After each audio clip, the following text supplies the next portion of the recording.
നമുക്ക് മാധ്യമ പ്രവർത്തനം നമുക്ക് നല്ലതുപോലെ ചെയ്തു വെക്കണം. എടാ നിന്നെ കുറിച്ച് എനിക്ക് അഭിമാനമൊക്കെ തോന്നുന്നുണ്ട്. എനിക്ക് ഈ മാധ്യമ പ്രവർത്തനം എങ്ങനെ ഉണ്ടായെന്നറിയോ? എടാ ഞാൻ പഠിച്ചിട്ടാണ് ഉണ്ടാക്കിയത്. അതാണ് ഒരു കാര്യം മനസ്സിലാക്കുക. പണ്ട് ഇത് പരദൂഷണമായിരുന്നു.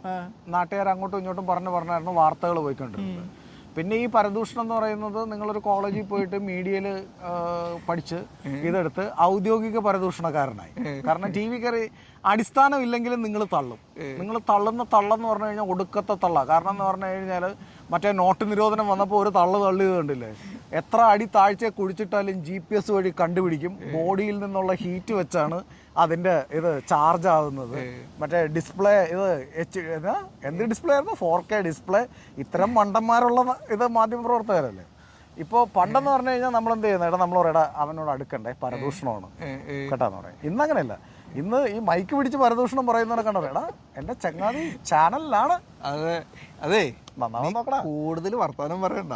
മറ്റേതിന് വരുത്തുണ്ടെന്ന് എനിക്ക് മോൻ വായൻ്റെ കൂടെ മനസ്സിലായ നമുക്ക് നോക്കടാ. നമുക്ക് നോക്കാം. എടാ ഇതൊരു സാധാരണ പാവങ്ങളുടെ ഇടാ. ഇല്ലടാ നമുക്ക് ചെയ്യാം കേട്ടോ, ചെയ്യാം തീർച്ചയായും. കാരണം എന്ന് പറഞ്ഞാൽ എനിക്ക് നല്ല വാർത്തകൾ ചെയ്യുന്ന നല്ലവരായ മാധ്യമ പ്രവർത്തകരുടെ അടുത്ത് എനിക്ക് ഭയങ്കര ഇഷ്ടമാണ്.